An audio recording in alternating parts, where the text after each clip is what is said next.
Dr. Michelle King, LAUSD Superintendent, thank you for being here. Absolutely. Why is it so difficult to get rid of a bad teacher here at LAUSD? I read somewhere that less than 1% of the teachers are fired, even if they do something bad. There is a process to help struggling teachers, or if it's not really the right fit or the right career choice, to help you find a way to exit. And so we really work with our principals to provide assistance and guidance early.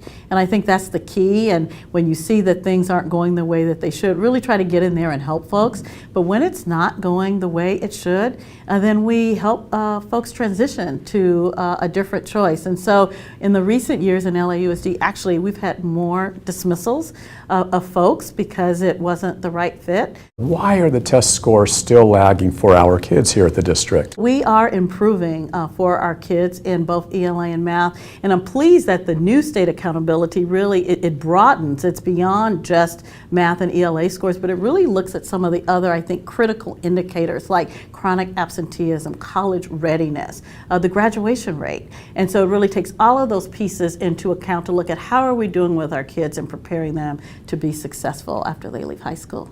Having said that, is there anything more that can be done, Dr. King, to try to increase the test scores? And so a lot can be done. And I think we've seen with our early intervention work, we're seeing gains and improvement. We're doing a lot of work early with our early literacy program to ensure that our kids are able to read by 9 or before 9, hopefully by 2nd grade. And then we feel that's a key indicator, making sure that you're able to read, comprehend, and then that really translates into higher achievement across all subject areas. What I have seen increasing is a graduation rate, and yet it still is not a great graduation rate.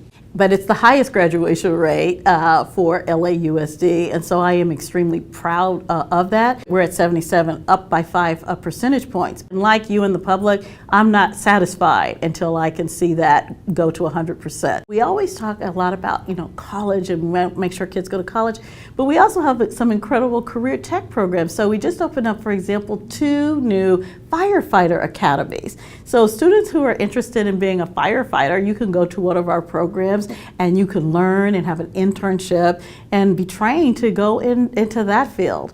And we have a number of others, so culinary arts, in auto mechanics, we have programs where you can get engaged in that. So we have the full array, both college preparatory programs, but also programs that are geared toward career tech ed or workforce ready programs where kids can get a certification and then be ready when they leave high school to kind of go right directly into the workforce. Do you sometimes get frustrated, Dr. King, when it seems like everything that's talked about LAUSD is either a scandal or controversy or something wrong here?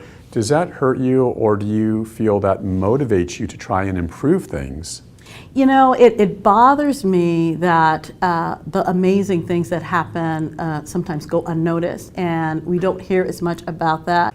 Do you also get frustrated when you hear moms and dads talking about the fact that they're leaving the LA area and they're buying a home in, let's say, Agoura Hills or Westlake because they simply don't want to put their kids into the LAUSD school system? I think part of it is because the good things happening are unknown. The programs that we offer are not known by all of our parents and the public. We do language programs, our magnet programs, our international baccalaureate programs, so many incredible opportunities for kids that we want folks to know. We just launched our first all-girls school. It's incredible. It's located on the campus of LA High, and we have a waiting list for that. So it's another choice that previously was only available if you went to private school. What's your take on, let's say, private versus public or charter schools being better than other public schools, school choice in general? So I'm a proponent of choice. Let me just say, I have 3 daughters,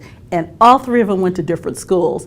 And I think it's really about fit, which is why I believe in having an array of options for parents and programs for parents. So whether it's a charter school, a magnet, a pilot, whatever it is, we have to have these different choices for parents. And then private school is another option. Some parents want their children to be in a parochial school, for example, a religious school based on their beliefs, and that's their choice, and I support that. What are the toughest challenges to educate the kids here? Right, so let's start with the money. We've been in a fiscal challenge for a number of years. After the Great Recession, it's been a challenge to get back. And quite frankly, you know, with California and our per pupil spending being one of the lowest in the country, that doesn't help. Now that you're at the helm, do you find it tougher than you expected it was going to be? What was tough when I got to this seat, unlike any other seat, it's the politicalness of the job, right? What do you mean by that when you say that? So instead of just worrying about making sure that schools run the way they're supposed to and the buses get where the operational pieces, it's a whole nother aspect of it. So you're looking at the policies that are made. You're looking at the laws that are passed or not passed. So you get in the seat like I am now, and I see now all of those pieces. But I love the job. I love the work.